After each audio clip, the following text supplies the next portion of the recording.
Hello students, આપણે અત્યાર સુધીમાં વિદ્યુત ચુંબકીય વિકિરણોના ઉર્જાને લગતા જેટલા દાખલા હતા એના વિશે આપણે અભ્યાસ કરી ચૂક્યા હતા. હવે આપણે નેક્સ્ટ ટોપિક તરફ આગળ વધીએ, જેનું નામ છે ક્વોન્ટીકૃત ઇલેક્ટ્રોનીય સ્તર, એટલે ઇલેક્ટ્રોનીયના ઉર્જા સ્તરના પુરાવા. ક્વોન્ટીકૃત ઇલેક્ટ્રોનીય ઉર્જા સ્તરના પુરાવા. ઓકે, હવે ક્વોન્ટીકૃત ઇલેક્ટ્રોનીય ઉર્જા સ્તર સમજતા પહેલાં આપણે સમજી લઈએ ક્વોન્ટીકૃત એટલે શું થાય. ક્વોન્ટીકૃત એટલે એક ફિક્સ એનર્જી, ક્વોન્ટમ એટલે એક ફિક્સ એનર્જી. આપણે શબ્દ આવી ચૂકેલો છે ક્વોન્ટમ. ઓકે, પ્લાન્કનો જે સિદ્ધાંત હતો એના અંદર હતો ક્વોન્ટમ શબ્દ. ક્વોન્ટમને આપણે શું કહેતા હતા? Packet of energy. ઓકે, એટલે કે વિદ્યુત ચુંબકીય વિકિરણ છે એ નાના નાના પેકેટનો બનેલો છે, એટલે કે નાના નાના એનર્જીના પેકેટ્સ છે, અને એ બધા જે પેકેટ છે એની ઉર્જા છે E = hν છે. ઓકે, તો આને આપણે શું કહેતા હતા? ક્વોન્ટમ કહેતા હતા. ક્વોન્ટમ. ઓકે, તો ક્વોન્ટમ એટલે શું થાય? એક ફિક્સ એનર્જી. તો ક્વોન્ટીકૃત એટલે શું થાય? એક ફિક્સ એનર્જી થશે. ઓકે, એટલે કે એક રિસ્ટ્રિક્ટેડ એનર્જી થશે કે અહીંયાથી અહીંયા જવા માટે એક ફિક્સ એનર્જી તમારે દેવી પડે. તો એ ટાઈપનું અહીંયા થાય ક્વોન્ટીકૃત ઉર્જા સ્તર. ઓકે, ક્વોન્ટીકૃત ઇલેક્ટ્રોનીય ઉર્જા સ્તર. ઓકે, હવે એના પહેલાં આપણને બધાને ખ્યાલ છે કે આપણો જે પ્રકાશ છે, તો પ્રકાશની શૂન્યાવકાશમાં સ્પીડ અલગ હોય. તો પ્રકાશની શૂન્યાવકાશમાં સ્પીડ આપણને ખબર છે કે 3.0 × 10⁸ મીટર × સેકન્ડ ઇન્વર્સ છે. ઓકે, શૂન્યાવકાશમાં.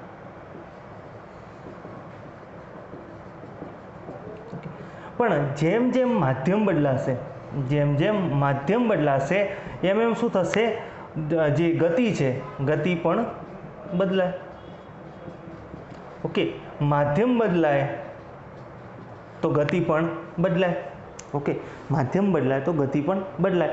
હવે ગતિના અંદર ફેર પડશે એટલે શું થાય કે આમ ફિઝિક્સના અંદર તમે ભણ્યા હશો કે પ્રકાશ છે એક આ માધ્યમ છે, તો ધારો કે આ માધ્યમ 1 કહી દઉં. ઓકે, અને આ માધ્યમ 2 છે.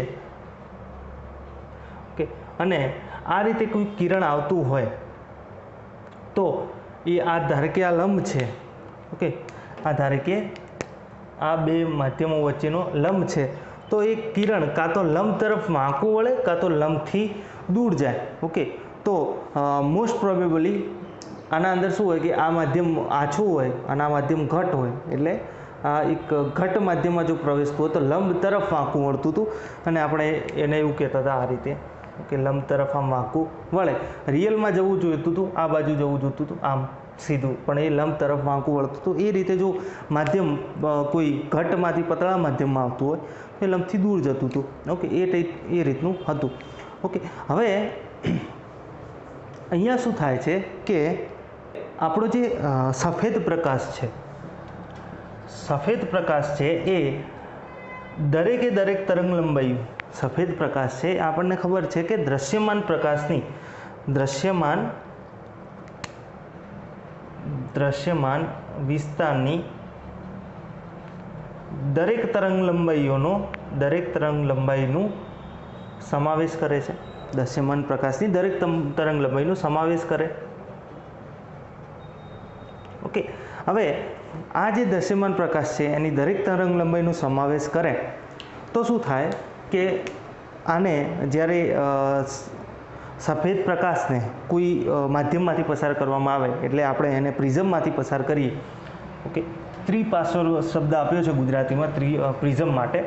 ઓકે, પ્રિઝમથી તમે બધા પરિચિત છો, પિરામિડ આકારનું હોય ને. તો આ જે પ્રિઝમમાંથી પસાર થાય છે એટલે આપણને ખબર છે, આપણે અત્યાર સુધી ભણતા આવ્યા છીએ કે લાલ રંગનું સૌથી ઓછું જે છે એ વક્રીભવન થાય અને જાંબલી રંગનું સૌથી વધારે થાય. કેમ કે લાલ રંગની જે તરંગ લંબાઈ છે એ સૌથી વધારે હોય એટલે એનું જે વક્રીભવન છે એ ઓછું થાય, અને જાંબલી રંગની તરંગ લંબાઈ ઓછી હોય એટલે એનું વક્રીભવન વધારે પ્રમાણમાં થાય છે. એટલે એ આપણને ખબર છે કે વધુ તરંગ લંબાઈ ધરાવતા વિકિરણો ઓછું વક્રીભવન પામે. તે જ રીતે ઓછી તરંગ લંબાઈ ધરાવતા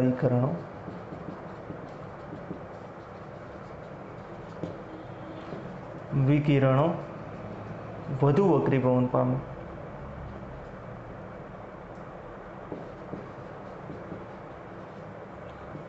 પામે છે. ઓકે, હવે આપણે જ્યારે શું કરશું કે જ્યારે પ્રિઝમમાંથી જ્યારે સફેદ પ્રકાશને તમે પસાર કરો તો શું થાય કે અહીંયા આપણને એક આ રીતનો વર્ણપટ મળે. કેમ કે લાલ રંગ વધારે તરંગલંબાઈ, લાલ રંગ છે એ ઓછું વક્રીભવન પામશે અને જે બીજા કલર છે એ વધારે વક્રીભવન પામશે. ધીમે ધીમે જાંબલી રંગ છે એ ઓછો જાંબલી રંગ છે એ વધારે વક્રીભવન પામશે. તો એ રીતે આપણે જોવા જઈએ તો અહીંયા ઉપર આપણને જાંબલી રંગ મળે અને એ જ રીતે નીચે આપણને લાલ રંગ મળે, કેમ કે લાલ છે એ ઓછું વક્રીભવન પામેલો છે. ઓકે, તો અહીંયા શું થાય છે કે લાલથી જાંબલી, લાલ રંગ ઓછું વક્રીભવન પામે અને જાંબલી રંગ વધારે વક્રીભવન પામે. એનું કારણ આપણને ખબર પડી ગઈ કે આ છે. ઓકે, હવે અહીંયા જે આપણને વર્ણપટ મળે, અહીંયા શું મળશે? આપણને અલગ અલગ કલર મળશે. ઓકે, જે રીતે આપણે મેઘધનુષના અંદર જોઈએ છીએ એ રીતે આપણને જાનીવાલી પીનારાવાળો આખો જે છે એ આખો પટ્ટો આપણને જોવા મળશે કે અહીંયા જાંબલી રંગ હશે. ઓકે, જાંબલી, ઓકે, નીલો, પછી વાદળી, ઓકે, જાનીવાલી, લીલો, પીળો, નારંગી અને રાતો. તો આ જે કલર છે, રાતો એટલે લાલ. ઓકે, તો આ જે કલર છે એ આપણને સળંગ જોવા મળશે. આ મોસ્ટ ઇમ્પોર્ટન્ટ વસ્તુ છે. આ જે કલર છે એ સળંગ જોવા મળશે. એવું નહીં થાય કે ભાઈ આ જાંબલી કલર પૂરો થયો અથવા તો આ લીલો કલર પૂરો થયો અને પીળો સ્ટાર્ટ થયો, એના વચ્ચે આપણને ગેપ જોવા મળે. એવું નહીં જોવા મળે. અહીંયા શું થશે કે આ બધા કલર એકબીજાના અંદર મર્જ થતા હશે. આ જાંબલી એ નીલાના અંદર મર્જ થતો હશે, નીલો વાદળીના અંદર મર્જ થતો હશે. ઓકે, અને જે વાદળી છે એ લીલાના અંદર મર્જ થતો હશે એકદમ આમ. એટલે વચ્ચે તમને કોઈ જગ્યા ખાલી સ્પેસ નહીં જોવા મળે.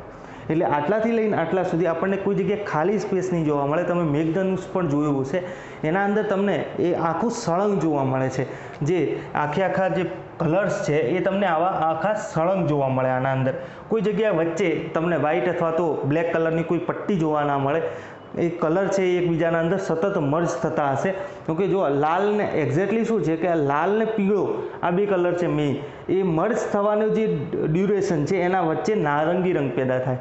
લાલને તમે નાના હશો અને ડ્રોઈંગ કરતા હશો જે 4થા 5મા ધોરણના અંદર, તો એ વખતે ખબર હશે તમને કે તમારે નારંગી રંગ એટલે કે ઓરેન્જ કલર બનાવવો હોય તો તમે શું કરતા હતા? પીળો અને લાલ રંગ બે ભેગા કરતા હતા તો ઓરેન્જ કલર બનતો હતો. તો અહીંયા પણ શું થાય કે લાલ રંગ પૂરો થાય અને પીળો રંગ સ્ટાર્ટ થાય, એના વચ્ચે ગેપ ના પડે એટલા માટે અહીંયા એ બે ભેગું થાય. લાલ રંગની ઇન્ટેન્સિટી ઓછી થાય અને પીળા રંગની વધે તો એ બે વચ્ચે ડ્યુરેશનમાં આપણને શેડ કયો દેખાય? નારંગી રંગનો દેખાય. તો આખું શું છે? વર્ણપટ આખો આપણને સળંગ વર્ણપટ જોવા મળે. એટલે આપણે એને શું કહીશું કે સતત વર્ણપટ છે. સતત વર્ણપટ છે. ઓકે, આ દ્રશ્યમાન વર્ણપટ કેવો છે? સતત છે. ઓકે, દ્રશ્યમાન વર્ણપટ સતત વર્ણપટ છે. એના વચ્ચે આપણને કોઈ ગેપ જોવા મળતી નથી. હવે એક વસ્તુ આપણે નોટિસ કરીએ કે આપણે પહેલાં પણ આની ડિસ્કસ થઈ ચૂકેલી છે કે આ જે દ્રશ્યમાન વર્ણપટ છે એ આખો વિદ્યુત ચુંબકીય જે વર્ણપટ છે, જે આપણે આગલા વિડીયોના અંદર પણ ડિસ્કસ કરેલો હતો કે અહીંયા રેડિયો તરંગોથી ચાલુ થઈ અને ગામા રેઝ સુધી એના અંદર ખાલી વચ્ચે એક નાનો એવો ભાગ છે જે દ્રશ્ય વર્ણપટ છે, દ્રશ્યમાન વર્ણપટ. એટલે એને દ્રશ્યમાન વર્ણપટ કેમ કહેવાય છે? કે જેને આપણે જોઈ શકીએ છીએ એટલા માટે દ્રશ્યમાન વર્ણપટ કહેવામાં આવે છે. ઓકે, તો એ દ્રશ્યમાન વર્ણપટ છે. ઓકે, તો હવે આ ડિસ્કશન અહીંયા કેમ કહેવામાં આવી કે એ ખાલી આનું સાતત્ય એટલું જ હતું કે સતત વર્ણપટ છે એ ખાલી સમજાવવા માટે. હવે જો અમુક વખત કેવું થાય છે કે જ્યારે કોઈ પણ પદાર્થના અંદર જ્યારે વિકિરણો આપાત કરવામાં આવે છે એટલે આ જે વર્ણપટ છે સતત, એના અંદરથી અમુક તરંગ લંબાઈઓનું શોષણ થાય. ઓકે, એટલે અહીંયા શું થશે કે આ સતત આખો વર્ણપટ છે, બરાબર. એના અંદરથી શું થશે કે અમુક તરંગ લંબાઈનું શોષણ થશે. એટલે એ તરંગ લંબાઈના ગાળામાં આપણને બ્લેક કલરની પટ્ટીઓ દેખાશે આમ. ઓકે, ધારો કે અહીંયા નારંગી રંગની આ બે તરંગ લંબાઈઓનું શોષણ કર્યું હોય તો આ બે કાળી પટ્ટી દેખાય, લીલા રંગની કોઈ તરંગ લંબાઈ શોષી હોય તો લીલા રંગ આગળ કાળી પટ્ટી દેખાશે. તો આ રીતે આપણને કાળી કાળી પટ્ટીઓ દેખાવાનું ચાલુ થાય. અથવા તો એવું થાય કે ભાઈ આ લીલો રંગ અને વાદળી રંગનો વચ્ચેનો આખો જો બેન્ડ શોષણ કરેલું હોય તો આખો બેન્ડ આપણને કાળા રંગનો અહીંયા દેખાય. ઓકે, તો આ જે સતત વર્ણપટ હતો એના અંદરથી અમુક તરંગ લંબાઈનું શોષણ થઈ ગયું, તો એ ક્યાં ગઈ? ઓકે, એ પ્રશ્ન થાય. તો એના ઉપરથી આપણને આ જે ક્વોન્ટીકૃત ઇલેક્ટ્રોનીય ઉર્જા સ્તર છે એના પુરાવા મળે. હવે એના માટે શું કરવામાં આવે કે ઉત્સર્જન અને અવશોષણ વર્ણપટ જોવામાં આવે છે. ઓકે, ઉત્સર્જન અને અવશોષણ વર્ણપટ જોવામાં આવે છે. તો આપણે જોઈએ કે ઉત્સર્જન અને અવશોષણ વર્ણપટ કોને કહેવાય. જો એના વચ્ચે આપણે એક વાત રહી ગઈ કે આ જે વર્ણપટનું શોષણ થાય છે, આ જે વર્ણપટનું શોષણ થાય છે તો એ કેમ થાય છે? પરમાણુઓ વર્ણપટમાંથી આ જે તરંગો છે એનું શોષણ કરીને શું કરતા હશે? તો એના માટે શું છે કે આ જે પરમાણુઓ છે એ વર્ણપટમાંથી અમુક તરંગ લંબાઈનું શોષણ કરે. તો તરંગ લંબાઈનું શોષણ કરે તો એ આપણને ખબર છે કે E = h/, અને તરંગ લંબાઈની વાત કરીએ છીએ તો લખી દઈએ hc/λ. ઓકે, તો એનો અર્થ એવો કે તરંગ લંબાઈ એ સીધી કોનાથી રિલેટેડ છે? કોનાથી રિલેટ કરે? સીધી ઉર્જાથી રિલેટ કરે. તો તરંગ લંબાઈનું શોષણ કર્યું એનો અર્થ એવો કે એને ઉર્જાનું શોષણ કર્યું. તો એ ઉર્જાનું શોષણ કરીને ઇલેક્ટ્રોન શું કરશે? એક ઉર્જા સ્તરમાંથી બીજા ઉર્જા સ્તરમાં જશે. એટલે કે નીચી ઉર્જાવાળા ઉર્જા સ્તરમાંથી ઉપરવાળી ઉર્જા સ્તરના અંદર જશે. ઓકે, એટલે આપણને શું થાય કે સતત વર્ણપટના અંદરથી અમુક જે તરંગ લંબાઈઓ છે એનું શોષણ થયેલું દેખાય. ઓકે, હવે પછી શું થાય કે આ જે ઉપરવાળું જે ઉર્જા સ્તર છે એના અંદર વધારે સમય ઇલેક્ટ્રોન ટકી શકતો નથી. કેમ કે એક યુનિવર્સલ રૂલ છે કેમિસ્ટ્રીના અંદર. શું છે કે જેટલી પરમાણુ અથવા તો અણુ અથવા ઇલેક્ટ્રોનની જેટલી ઉર્જા વધારે એટલી એની સ્થાયીતા ઓછી, જેટલી ઉર્જા ઓછી એટલી સ્થાયીતા વધારે. એ બધાને લાગુ પડે, આપણને લાગુ પડે. આપણે બીમાર પડ્યા હોઈએ અને ઉર્જા ઓછી હોય એટલે આપણે શું કરીએ? એક જગ્યાએ બેસી રહીએ. ઓકે, આપણી સ્થાયીતા એટલી વધી ગઈ. એવું પરમાણુઓને, અણુઓને, ઇલેક્ટ્રોનને લાગુ પડે કે જેટલી ઉર્જા વધારે એટલી એની સ્થાયીતા ઓછી હશે. તો આ લોકોએ ઉર્જા લઈ તો લીધી, ઉપરવાળા ઉર્જા સ્તરમાં જતા તો રહ્યા, પણ શું થશે કે અમુક સમય પછી એને પાછા આવવું પડશે. હવે પાછા આવશે એ વખતે શું કરશે? એ લોકો ઉર્જાનું ઉત્સર્જન કરશે. એ વખતે ઉર્જાનું ઉત્સર્જન કરશે. તો આપણે જો ખાલી કોઈ વર્ણપટ લઈએ તો એના અંદર જે ઉર્જાનું એને શોષણ કર્યું હતું એ ઉર્જાનું અહીંયા ઉત્સર્જન કરશે. એટલે આપણને વચ્ચે આવી લીટીઓ દેખાશે. જો કોઈ બેન્ડનું ઉત્સર્જન કર્યું હોય તો આખો આપણને કલર અહીંયા દેખાશે. શોષણ કર્યું હોય તો અહીંયા ઉત્સર્જન પણ આપણને એ કલર દેખાશે. ઓકે, તો આ રીતનું થાય. હવે એને જ શું કહેવાય? શોષણ અને અવશોષણ વર્ણપટ. હવે જો દ્રશ્યમાન જે વર્ણપટ છે એના અંદર તો શોષણ કરે કે ઉત્સર્જન કરે એ આપણને દેખાય. કેમ કે એ છે એ સરંગ વર્ણપટ છે જેને આપણે જોઈ શકીએ છીએ કે 4.0 × 1014 હર્ટ્ઝથી લઈ અને 7.50 × 1014 હર્ટ્ઝ સુધી આપણને જોવા મળે. ઓકે, તો આ જે છે 7.50 એ જાંબલી રંગ છે અને આ છે લાલ રંગ. તો લાલ રંગની આવૃત્તિથી લઈ અને જાંબલી રંગની આવૃત્તિ સુધી આપણને સળંગ જોવા મળશે. તો એના વચ્ચેથી કોઈ જો ઉઠાવશે, એના વચ્ચેથી કોઈ જો તરંગ ઉઠાવે તો આપણને તરત અહીંયા ખબર પડી જાય કે આટલું આખું જે દ્રશ્યમાન વર્ણપટ હતો એમાં આટલો ગેપ પડ્યો. એનો અર્થ એવો કે આટલી ઉર્જાનું શોષણ થયું છે. ઓકે, પણ અમુક વખત શું થાય કે જે બીજી તરંગ લંબાઈ છે જેમ કે ઇન્ફ્રારેડ છે કે યુવી છે કે ગામા રેસ છે કે તમારી જે માઇક્રોવેવ કે રેડિયો વેવ છે, તો એનું જ્યારે શોષણ કરશે એ આપણને દેખાશે નહીં, અને એનું ઉત્સર્જન કરશે તો આપણને નહીં દેખાય. ઓકે, તો એના માટે અમુક સ્પેસિફિક ટેકનિક્સ છે જેનો યુઝ કરવામાં આવે, જેને શું કહેવાય? સ્પેક્ટ્રોસ્કોપી કહેવાય. તો આપણે એના વિશે ડિસ્કસ કરી લઈએ કે ઉત્સર્જન અને અવશોષણ વર્ણપટ. તો પહેલાં લઈ લઈએ કે ઉત્સર્જન વર્ણપટ કોને કહેવાય? ઉત્સર્જન વર્ણપટ. ઓકે, ઉત્સર્જન વર્ણપટના અંદર શું હોય કે જ્યારે કોઈ પણ પરમાણુ હોય, ઓકે, જ્યારે કોઈ પણ પરમાણુ હોય એને ઉર્જા આપવામાં આવે, જ્યારે કોઈ પણ પરમાણુ હોય એને ઉર્જા આપવામાં આવે તો ઉર્જા આપવાના ઘણા તરીકા હોઈ શકે. કાં તો એને તમે ગરમ કરો, કાં તો એના ઉપર કોઈ વિકિરણોનો મારો ચલાવો. ઓકે, ગરમ કરો કે વિકિરણોનો મારો ચલાવો તો એ કેસમાં એ શું થાય? એને ઉર્જા મળશે. હવે એ ઉર્જાનું એ શું કરશે? ઉત્સર્જન કરશે, અને આપણને એ ખાલી જે દ્રશ્યમાન વર્ણપટ હતો એમાં અમુક ઉર્જાનું ઉત્સર્જન થયેલું બતાવશે. તો જ્યારે કોઈ પદાર્થ કે જેણે ઉર્જાનું અવશોષણ કરેલું છે, અવશોષણ એટલે શોષણ, ઓકે, જેને ઉર્જાનું અવશોષણ કરેલું છે અને તેના વડે વિકિરણ ઉત્સર્જિત થાય છે, તેને ઉત્સર્જન વર્ણપટ કહેવાય. ઉત્સર્જન વર્ણપટ કહે છે.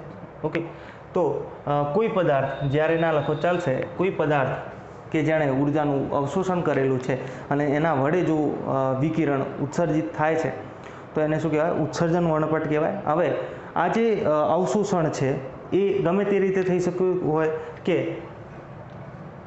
અવશોષણ એ તે પદાર્થને ગરમ કરવાથી અથવા વિકિરણનો મારો ચલાવવાથી પણ થાય છે, કે વિકિરણનો મારો ચલાવવાથી પણ અવશોષણ આપણને જોવા મળે. ઓકે, હવે તો આવા પદાર્થો છે, તો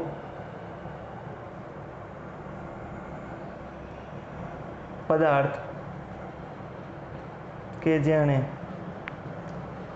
ઉર્જાનું અવશોષણ કરેલું હોય તેને, પદાર્થ કે જેણે ઉર્જાનું અવશોષણ કરેલું હોય તેને શું કહેવાય? ઉત્તેજિત પદાર્થ કહેવાય.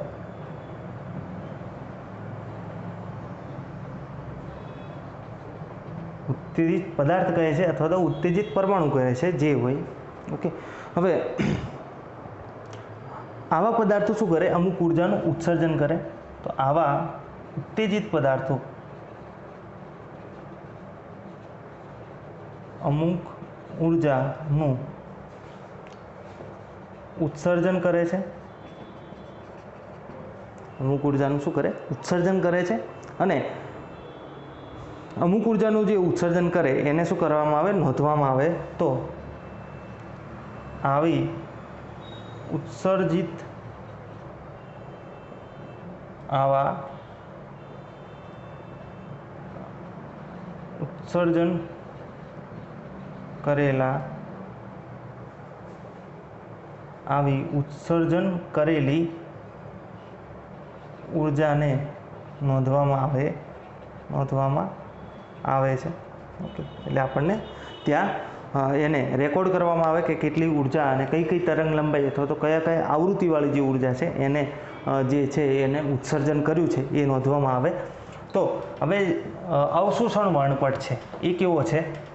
જો અવશોષણ વર્ણપટ માટે આની શું કહેવાય છે? ફોટોગ્રાફિક નેગેટિવ કહેવાય. અને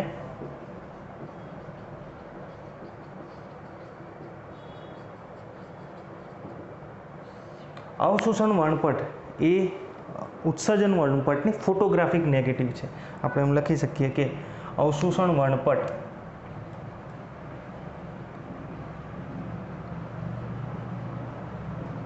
એ ઉત્સર્જન વર્ણપટની ફોટોગ્રાફિક નેગેટિવ છે.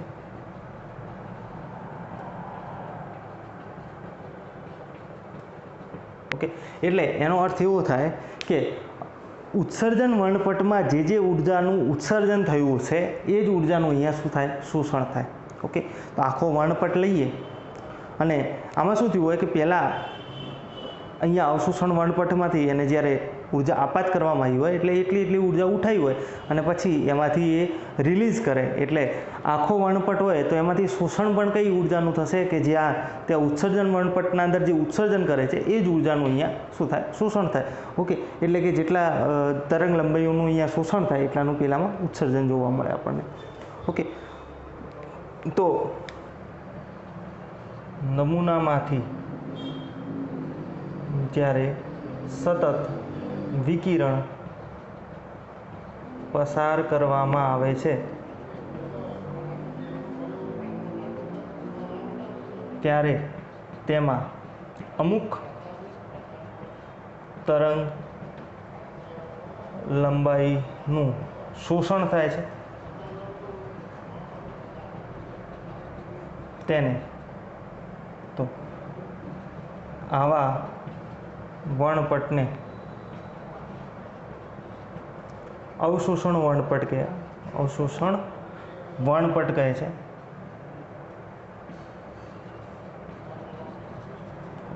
હવે તો ઉત્સર્જન વર્ણપટ અને અવશોષણ વર્ણપટની આપણને ખબર પડી.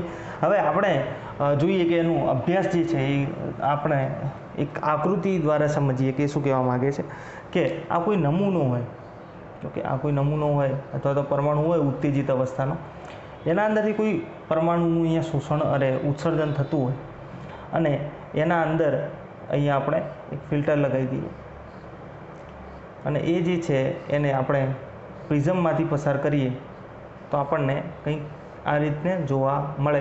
ઓકે, તો અહીંયા જે આપણને આ પડદો હોય કે સંસૂચક અથવા તો આપણને કોઈ ડિટેક્ટર અહીંયા મૂકેલું હોય અને એ જે પડદો હોય કે અહીંયા લખી દઉં સંસૂચક, તો આ જે ડિટેક્ટર હોય એના અંદર આખી જે તરંગ લંબાઈ હતી, ઓકે, આખો જે વર્ણપટ હતો એના અંદર તમને જોવા મળશે કે અમુક જે તરંગ લંબાઈઓ છે એનું ઉત્સર્જન થયેલું જોવા મળે. ઓકે, બાકીનું બધું શું હોય? બ્લેક હોય. અહીંયા શું હોય? બાકીનું બધું શું હોય? બ્લેક હોય. આ જે બાકીની જગ્યા છે એ શું હોય? બ્લેક હોય. બ્લેક હોય એટલે કાળો રંગ ના હોય, ત્યાં કોઈ હોય જ ના, કશું હોય ના એ જગ્યા ઉપર, એટલે શું હોય? આપણને કાળી દેખાય કે આના વચ્ચે પણ શું દેખાશે? બ્લેક દેખાશે આ બધી ગેપોમાં. ઓકે, અથવા તો આપણે એને આ રીતે ડ્રો કરી દઈએ કે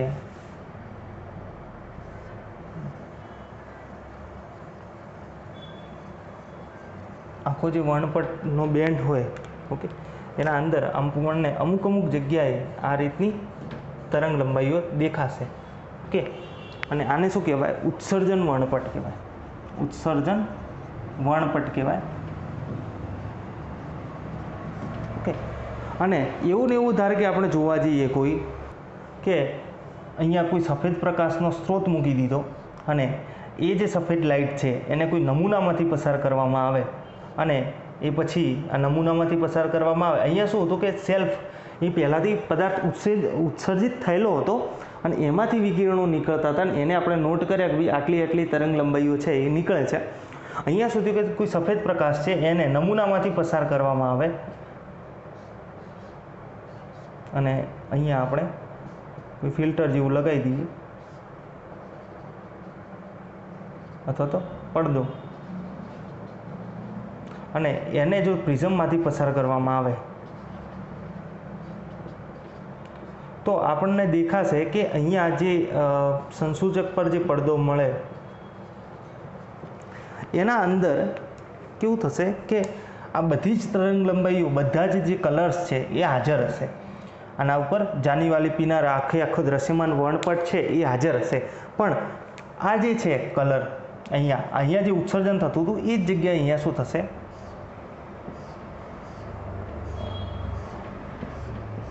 કાળી લીટીઓ દેખાશે. ઓકે, એટલે આ કેવો છે? અવશોષણ વર્ણપટ છે. અવશોષણ વર્ણપટ છે. ઓકે, એટલે આપણે શું કર્યું કે નમૂનો લીધો. ઓકે, આ નમૂનાને બંને એક જ છે. આ જે છે એ પણ સેમ છે, આ ઉત્તેજિત નમૂનો જે છે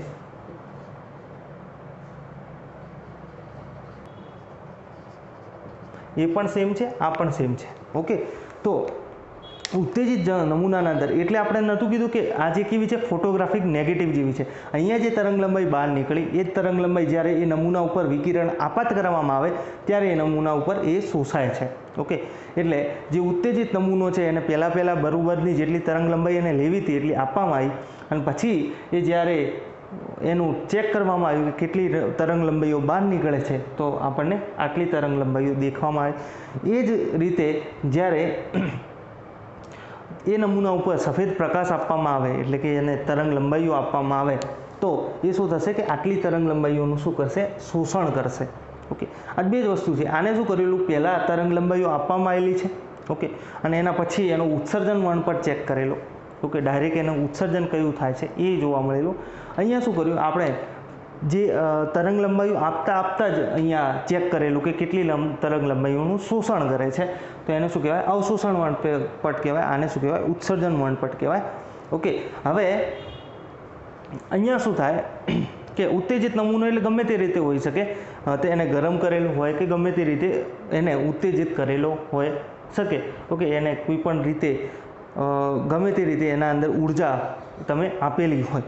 ઓકે, હવે આ જે બે અભ્યાસ છે, ઓકે, ઉત્સર્જન વર્ણપટ અને અવશોષણ વર્ણપટ, ઉત્સર્જન વર્ણપટ અને અવશોષણ વર્ણપટના અભ્યાસને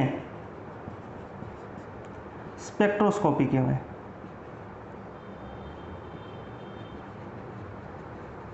ઘણી વખત આના માટે વર્ણપટ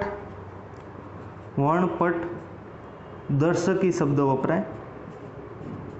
વર્ણપટ દર્શકી શબ્દ વપરાય છે ગુજરાતીના અંદર. એનસીઆરટીમાં આ શબ્દ આવ્યો છે, વર્ણપટ દર્શકી શબ્દ વપરાય. તો આ બંને જે અભ્યાસ છે એને શું કહેવાય? સ્પેક્ટ્રોસ્કોપી કહેવાય. હવે જો આ જે મશીન હોય, જે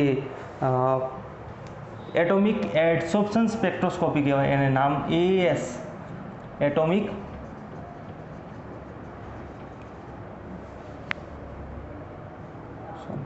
એબ્સોર્પ્શન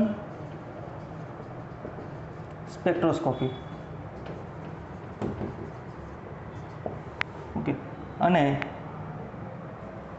AES કહેવાય, એટોમિક ઇમિશન સ્પેક્ટ્રોસ્કોપી. એટોમિક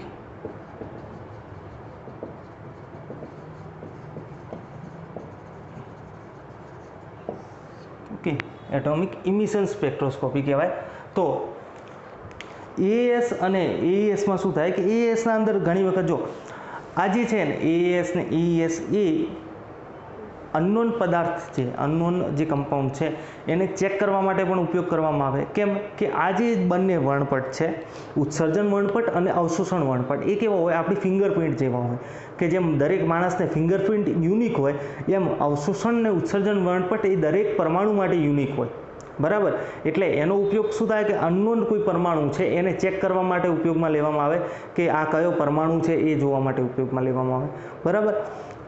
બંને કેસમાં AES પણ લેવામાં આવે અને AES પણ લેવામાં આવે. ઓકે, બાકી એનો ઉપયોગ ઘણી વખત કોન્સન્ટ્રેશન ચેક કરવા માટે પણ ઉપયોગમાં લેવામાં આવે, કે ભાઈ કોઈ પણ સોલ્યુશન છે તમારા જોડે, એના અંદર કોઈ પણ પરમાણુ, ધારે કે કોપર છે, આપણે પાણી લીધું એના અંદર કોપર કેટલા પ્રમાણમાં હાજર છે, ઓકે, આયરન કેટલા પ્રમાણમાં હાજર છે, ppm જો વધારે સાંદ્રતા હશે ને તો ટાઇટ્રેશનથી મળી જાય, પણ ઓછી સાંદ્રતા હોય ને ppmમાં હોય, ઓકે, નેનોગ્રામ પર ml હોય, ppm હોય, પાર્ટ્સ પર મિલિયનના અંદર, એટલે એના અંદર જે સાંદ્રતા હોય એ આપણે AESથી ચેક કરવામાં આવે.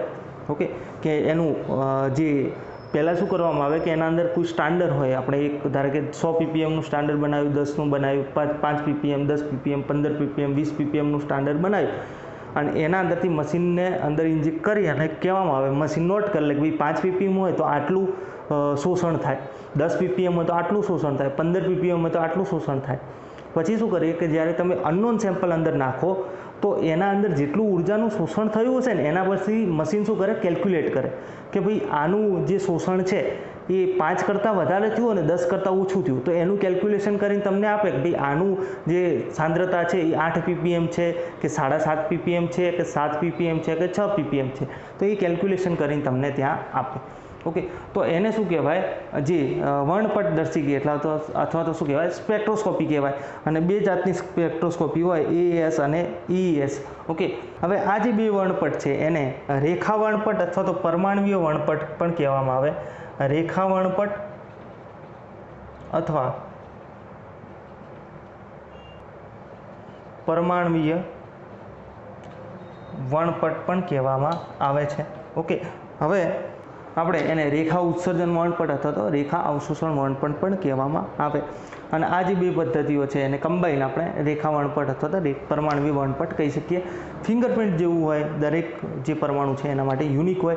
અવશોષણ વર્ણપટ તમને ખબર પડી ગઈ કે કોઈ પણ નમૂનો હોય એના ઉપર જ્યારે સફેદ પ્રકાશ આપાત કરવામાં આવે અને એ જે દ્રશ્યમાન પ્રકાશની તરંગ લંબાઈ છે. ઓકે, હવે જો અહીંયા દ્રશ્યમાન પ્રકાશનું ઉદાહરણ આપેલું છે એનો અર્થ એવો નથી કે દ્રશ્યમાન પ્રકાશ, ઘણી વખત શું થાય, બધી તરંગ લંબાઈઓનું પણ ઉત્સર્જન થાય એવું કોઈ જરૂરી નહીં. ઓકે, તો આખા જે તરંગ લંબાઈ છે એના અંદર આખો ઇલેક્ટ્રોમેગ્નેટિક સ્પેક્ટ્રમ લઈ લઈએ આપણે, છેક રેડિયોથી લઈ અને ગામા રેઝ સુધીનો, એના અંદરથી કઈ તરંગ લંબાઈનું શોષણ કરે એના ઉપરથી રેખા વર્ણપટ આપણને મળે.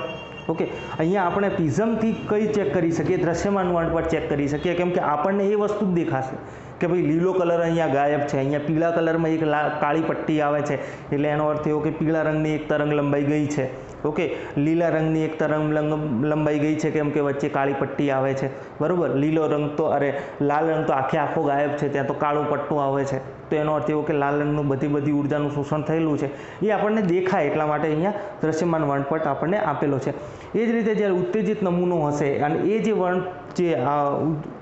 તરંગ લંબાઈઓ બહાર ફેંકે છે તો એને આપણે શું કહીએ, ઉત્સર્જન વર્ણપટ કહીએ.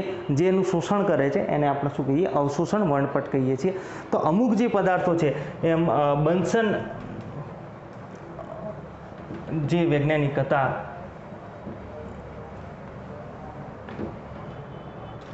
રોબર્ટ બન્સન જે વૈજ્ઞાનિક હતા, રોબર્ટ બુન્સેન. ઓકે, તો બન્સન પણ કહીએ છીએ એને.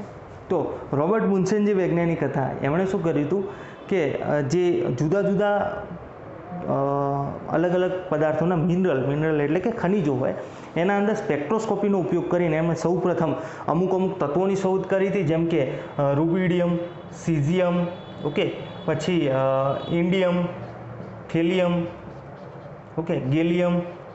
આ જે તત્વો છે એની જે શોધ છે એ રોબર્ટ બન્સને કરેલી હતી.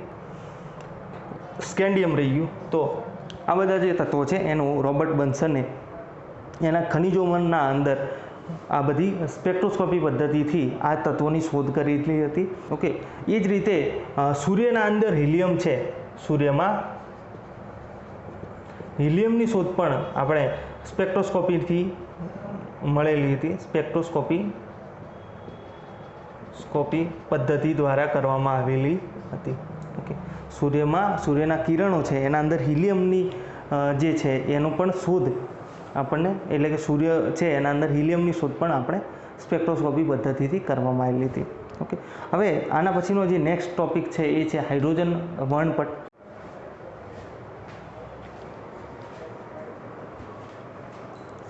તો હવે આપણે જોઈએ હાઇડ્રોજન રેખા વર્ણપટ. હાઇડ્રોજન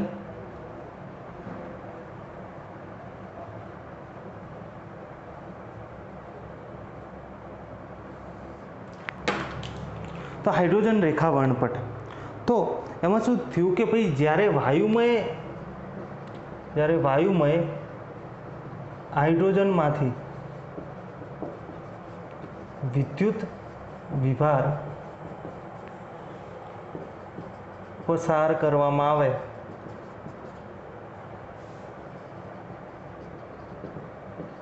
ત્યારે હાઇડ્રોજનના પરમાણુઓ ઉત્તેજિત થાય. એટલે કે વાયુમાં હાઇડ્રોજન હોય, હાઇડ્રોજન વાયુ હોય એના અંદરથી આપણે ગમે તે રીતે વિદ્યુત વિભાર એટલે કે અંદરથી વિદ્યુત ભાર પસાર કરીએ. ઓકે, તો એ હાઇડ્રોજનના પરમાણુ શું થાય, ઉત્તેજિત થાય અને તે અમુક તરંગ લંબાઈઓનું ઉત્સર્જન કરે છે. અમુક તરંગ લંબાઈઓનું શું કરે, ઉત્સર્જન કરે છે. ઓકે, અને અમુક વિકિરણ ઉત્પન્ન કરે છે. અમુક તરંગ લંબાઈનું ઉત્સર્જન કરે છે, અથવા તો આપણે એમ લખીએ કે તે અમુક, ગમે તે લખાય, આ લખાય તો અથવા તો આ લખાય, અમુક વિકિરણો ઉત્પન્ન કરે છે. ઓકે, હવે આ જે વિકિરણ ઉત્પન્ન કરે છે એને જે શોધક છે એના જે વિકિરણો શોધ્યા હતા, ભાઈ આટલા વિકિરણો ઉત્પન્ન કરે છે, એના નામ ઉપરથી જુદી જુદી શ્રેણીઓ આપવામાં આવી છે. ઓકે, તો આ જે વિકિરણો ઉત્પન્ન કરતા હશે તો એને શું કહેવાય? આપણે હાઇડ્રોજન વર્ણપટ કહીએ. આ જે વિકિરણો ઉત્પન્ન કરતા હોય આપણે શું કહેતા હતા? રેખા વર્ણપટ અથવા તો પરમાણુ વર્ણપટ કહેતા હતા. તો પરમાણુની જગ્યાએ આપણે શું કર્યું? હાઇડ્રોજનનું નામ, કેમ કે હાઇડ્રોજન વર્ણપટ છે એટલે આપણે એને શું કહીએ? હાઇડ્રોજન વર્ણપટ છે. તો હાઇડ્રોજન વર્ણપટ એ અમુક રેખાઓનો બનેલો હોય, તેનું ઉત્સર્જન થતું હોય એટલે અમુક પર્ટિક્યુલર તરંગ લંબાઈઓ જે છે એનું ઉત્સર્જન થતું હોય. તો બામર નામના વૈજ્ઞાનિક હતા સૌપ્રથમ. બામર નામના વૈજ્ઞાનિક હતા. એમણે શું કર્યું કે પ્રાયોગિક રીતે આ બધી તરંગ લંબાઈઓનો અભ્યાસ કર્યો અને એને સૂત્ર આપણને આપ્યું કે હાઇડ્રોજન એ 109,677 1/2² - 1/n² સેન્ટીમીટર ઇનવર્સ. ઓકે, ન્યૂ બાર બરાબર એટલે કે એટલી તરંગ સંખ્યાવાળા, જો તમારી ચોપડીના અંદર કદાચ મને ખ્યાલ છે ત્યાં સુધી અહીંયા 109.677 આપેલું છે, એ ખોટું છે. 109.677 આવે. ઓકે, તમે પાછળ જોશો તો અલ્પવિરામ આપેલું છે અહીંયા. તો 109.677 1/2² - 1/n². તો અહીંયા જ્યાં n બરાબર 3, 4, 5 એટલે 3 અથવા 3થી વધારે સંખ્યા. ઓકે, 2 ના હોવી જોઈએ, 2થી વધારે સંખ્યા છે. ઓકે, તો આટલી જે તરંગ લંબાઈ છે એનું શું કરે છે? એ ઉત્સર્જન કરે છે. ઓકે, અને આપણે અહીંયા 3 મૂકશું અને જે તરંગ સંખ્યા આપણે અહીંયા 3 મૂકી અને દાખલો અહીંયા આને સોલ્વ કરીએ તો આપણને 1 સેન્ટીમીટર ઇન્વર્સના અંદર કંઈક તરંગ સંખ્યા મળશે. એ તરંગ સંખ્યા ઉપરથી તમે એની આવૃત્તિ શોધો. ઓકે, તો એટલી આવૃત્તિ અથવા તો એની તરંગ લંબાઈ શોધો તો એટલી તરંગ લંબાઈ, પછી n = 4 મૂકો, n = 5 મૂકો, તો એ જે તરંગ લંબાઈ આવે છે એટલી તરંગ લંબાઈઓનું ઉત્સર્જન કરે છે. તો આ જે બામર શ્રેણી છે, ઓકે, તો બામર શ્રેણી દ્રશ્યમાન વર્ણપટ માટે છે. દ્રશ્યમાન વર્ણપટ આપે. બામર શ્રેણી છે એ દ્રશ્યમાન વર્ણપટ આપે છે. આ બામર શ્રેણી છે એના સિવાય અમુક વૈજ્ઞાનિક હતા, જેમ કે લેમેન હતા. તો અમુક વૈજ્ઞાનિક હતા જેમ કે એક મિનિટ અહીંયા,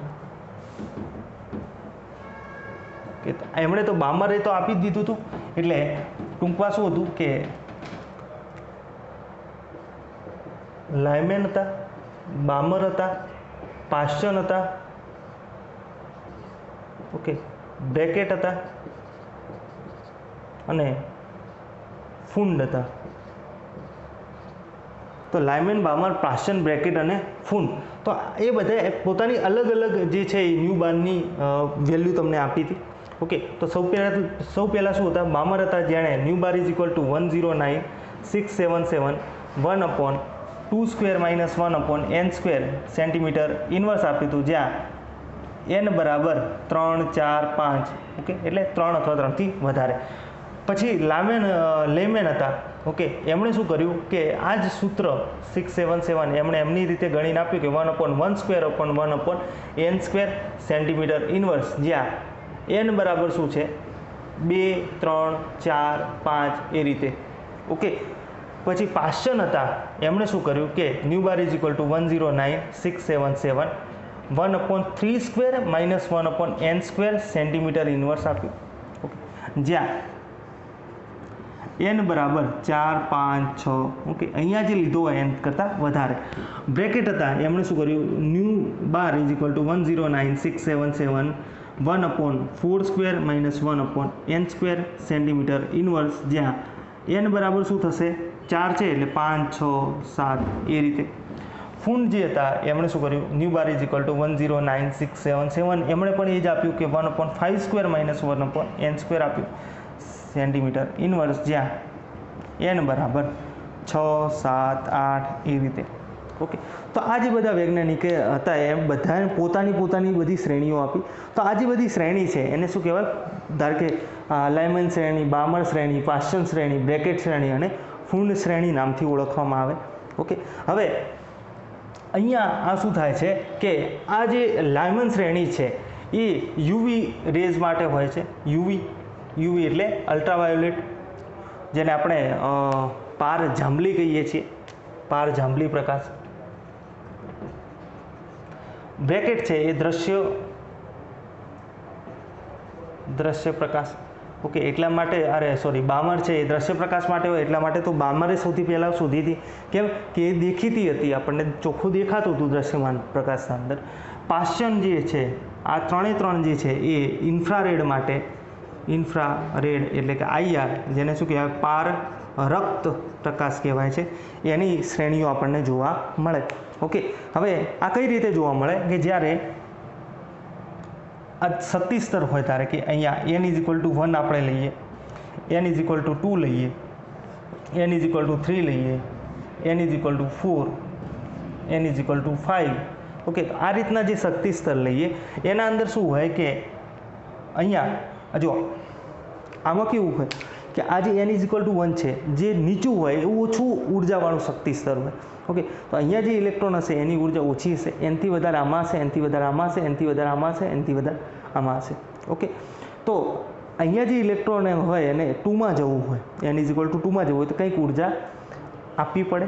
તો એ જ રીતે અહીંયા કોઈ ઇલેક્ટ્રોન હોય, અહીંયા જતો રહ્યો, ઓકે, તો અહીંયાથી જ્યારે અહીંયા જશે તો એ ક્યાં બતાવશે આપણને? શોષણ વર્ણપટના અંદર બતાવશે, અવશોષણ વર્ણપટના અંદર, કે જ્યારે આપણે એને ઉર્જા દેતા હશું એટલે શું કરશે? ઇલેક્ટ્રોન, અમુક ઇલેક્ટ્રોન આમાં જશે, અમુક ઇલેક્ટ્રોન આમાં જશે, અમુક ઇલેક્ટ્રોન આમાં જશે.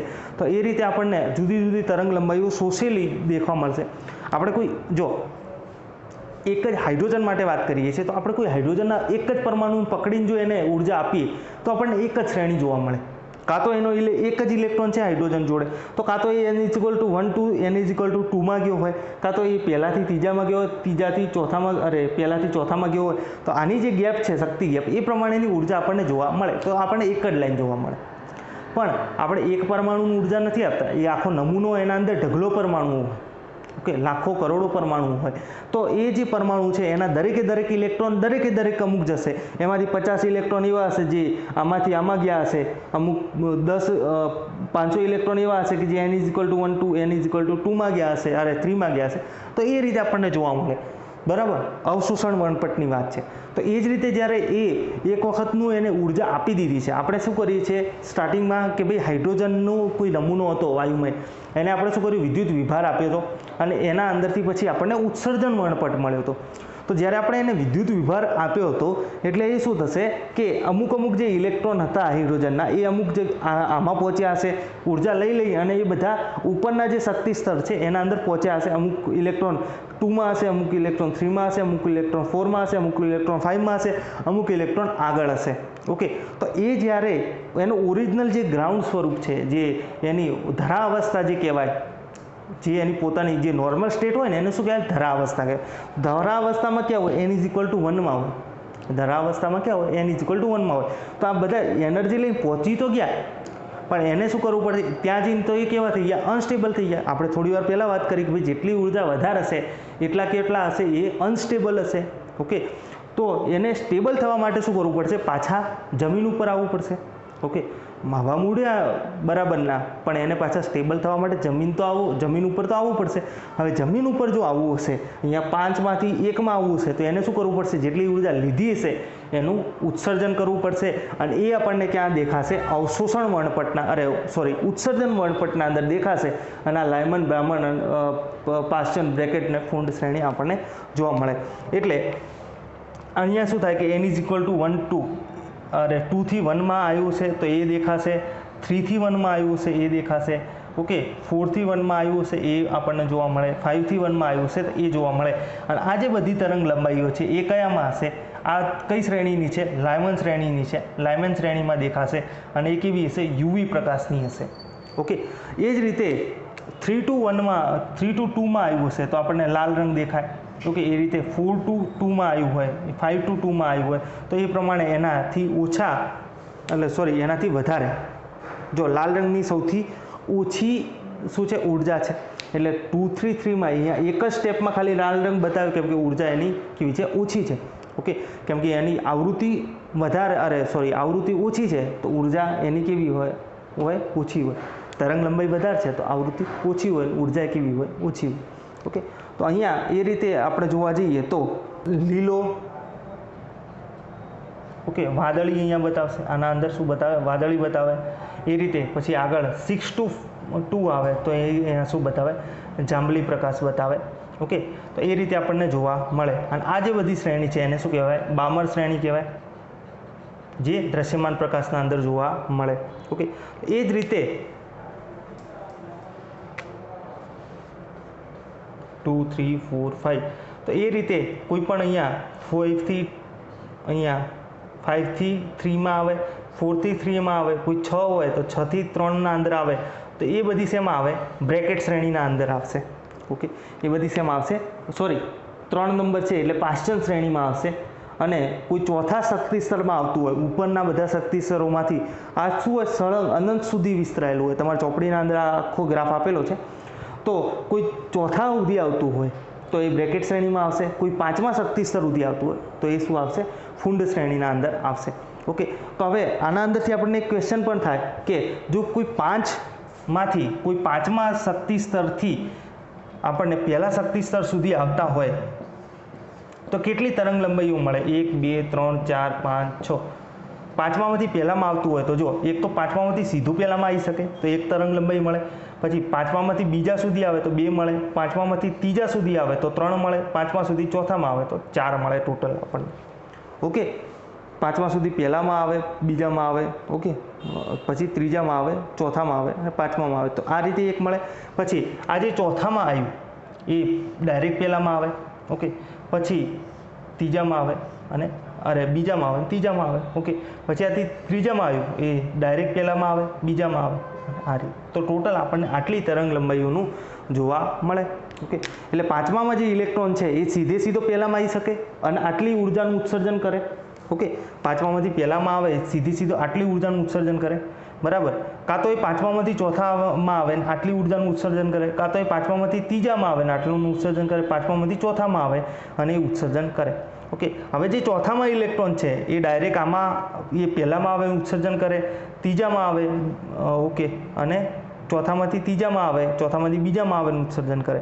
ત્રીજામાં છે ઇલેક્ટ્રોન એ પહેલામાં આવી અને આટલું ઉત્સર્જન કરે, પછી ત્રીજામાંથી બીજામાં આવી અને એ રીતનું ઉત્સર્જન કરે, અને બીજામાંથી પહેલામાં. તો એક જ વસ્તુ થાય, બીજાના શક્તિ સ્તરમાં કોઈ ઇલેક્ટ્રોન હોય તો એ સીધો પહેલામાં જ આવી શકવાનો છે, એના સિવાય કોઈ ચાન્સ નહીં. જો 5મામાં હોય તો એના જોડે 4 ઓપ્શન હોય. 5મામાંથી ચોથામાં આવી શકે, 5મામાંથી ત્રીજામાં આવી શકે, 5મામાંથી બીજામાં આવી શકે અને 5મામાંથી ડાયરેક્ટ પહેલામાં આવી શકે. હવે એની તરંગ લંબાઈઓ આપણને જોવા ક્યાંથી મળે, અહીંયા તમે મૂકી દો કે ચલો પહેલા શક્તિ સ્તર સુધી આવે તો જો n = 1 સ્ક્વેર, અહીંયા 5 સ્ક્વેર મૂકો તો આપણને અમુક તરંગ સંખ્યા મળશે એટલી એની ઉર્જા. ઓકે, અહીંયા 4 સ્ક્વેર મૂકો તો અમુક તરંગ લંબાઈ મળે એની, પછી 3 સ્ક્વેર મૂકો, 2 સ્ક્વેર મૂકો તો એ આપણને લાઇનમન શ્રેણી પ્રમાણે મળે. બામણ શ્રેણી પ્રમાણે પણ આપણને એ રીતે જોવા મળે. ઓકે, હવે તો આ જે બધી શ્રેણીઓ છે એના અંદર શું હતું કે ભાઈ એના પછી એક સ્વીડનના એક સ્પેક્ટ્રોસ્કોપી નિષ્ણાત હતા જેનું નામ હતું જોહાનિસ રીડબર્ગ. એમણે શું કર્યું હતું, રીડબર્ગે, કે આ જે બધી અલગ અલગ જે સૂત્રો હતા એને કમ્પાઇલ કરવાનો ટ્રાય કર્યો હતો. ઓકે, અને આ જે અલગ અલગ સૂત્રોને કમ્પાઇલ કરી અને એમણે શું કર્યું હતું કે એક જનરલ સૂત્ર આપ્યું કે ν = 1096771 1/n1² - 1/n2². Okay, centimetre inverse. તો જ્યાં n1 બરાબર આપણે શું કરી શકીએ કે અહીંયા 1 2 3 4 5 આ જે હતું એ લઈ શકીએ. ઓકે, તો n1 = 1 2 3 4 5. ઓકે, જ્યાં n2 શું થાય, n1 + 1. ઓકે, બરાબર. પછી n1 + 2, n1 + 3. ઓકે, એ રીતે આપણે લઈ શકીએ. ઓકે, એટલે એનો અર્થ એવો કે આપણે n1 = 1 લીધું હોય તો અહીંયા આ બધું શું આવશે, 2 3 4 5 એ રીતે ચાલુ થાય. અહીંયા 2 લીધું હોય n1 = તો અહીંયા 3 4 5 જે રીતે આમાં હતું એ જ રીતે અહીંયા ચાલુ થાય. એટલે એમણે શું કર્યું કે ખાલી બધાને કમ્પાઇલ કરવાનું કામ કર્યું, એટલે કે ભેગું કર્યું. અને આ જે છે 1096771 સેન્ટીમીટર ઇન્વર્સ છે એને શું કહેવાય, રીડબર્ગ અચળાંક કહેવાય. રીડબર્ગ અચળાંક કહે છે. ઓકે, રીડબર્ગ અચળાંક કહેવામાં આવે છે.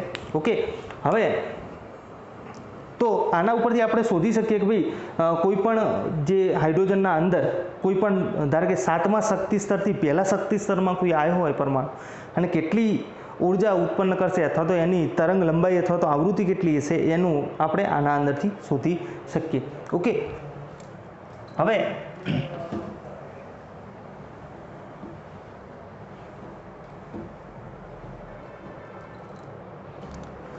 તો હવે જે આ હાઇડ્રોજન અંદર તો શું હોય કે એક જ ઇલેક્ટ્રોન હોય, ઓકે, એટલે એનું થોડુંક સિમ્પલ છે, એનો જે વર્ણપટ છે એ થોડોક સિમ્પલ આપણને જોવા મળે. જેમ જેમ તત્વોના અંદર આપણે આગળ વધતા જઈએ, જેમ જેમ તત્વોના અંદર ઇલેક્ટ્રોનની સંખ્યા વધતી જશે, એમ શું થશે, આના જે વર્ણપટ છે એ વધારે જટિલ બનતા જાય. ઓકે, કેમ કે જો એક ઇલેક્ટ્રોન હોય ને તો એના અમુક ઇલેક્ટ્રોન મેં તમને કીધું એ પ્રમાણે કે 2 થી 3માં ગયા, એટલે પહેલામાંથી ત્રીજામાં ગયા હોય, પહેલામાંથી બીજામાં ગયા, એ ખબર હોય આપણને, બરાબર.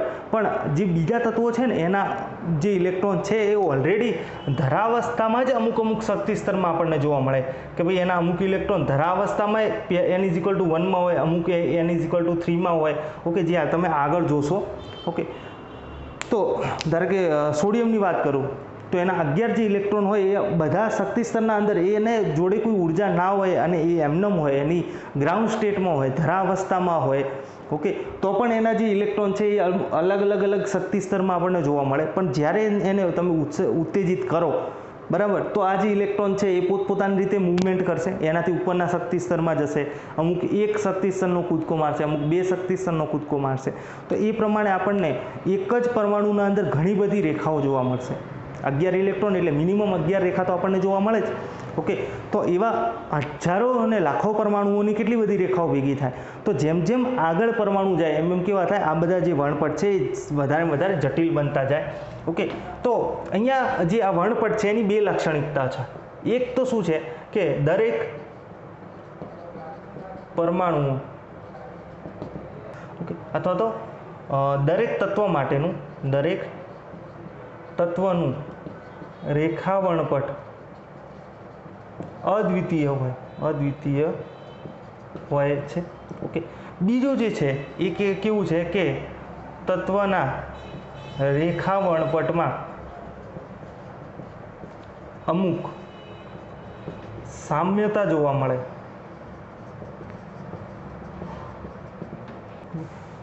અમુક પ્રકારની સામ્યતા નહીં તો આપણે કહી શકીએ કે અમુક પ્રકારની નિયમિતતા જોવા મળે. ઓકે, તો આ 2 લાક્ષણિકતાઓ આપણને જોવા મળે. લાક્ષણિકતાઓ કહી દો, વિશિષ્ટતાઓ કહી દો, એ છે. ઓકે, તો આ 2 વિશિષ્ટતાઓ આપણને જોવા મળે કે ભાઈ તત્વોનું રેખા વર્ણપટ અદ્વિતીય હોય, એટલે કે દરેક તત્વોનું રેખા વર્ણપટ કેવું હોય, અલગ હોય. એની સાથે સાથે અમુક જે વર્ણપટ છે, એટલે કે બધા અલગ તત્વોના જે રેખા વર્ણપટ છે એના અંદર અમુક પ્રકારની નિયમિતતા આપણને જોવા મળે. ઓકે, તો આ જે નિયમિતતા છે એ શેના માટે હોય?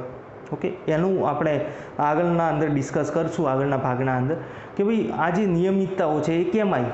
ઓકે, એવું તો શું હશે અલગ તત્વોના અંદર કોમન શું હશે કે જેના લીધે રેખા વર્ણપટના અંદર અમુક પ્રકારની નિયમિતતા જોવા મળે, કે શું એના જે ઇલેક્ટ્રોન છે એની જે સ્થિતિ છે એના લીધે આપણને આવું જોવા મળે. તો એ બધી જે ચર્ચા છે એ આપણે આગળ કરીશું. ઓકે.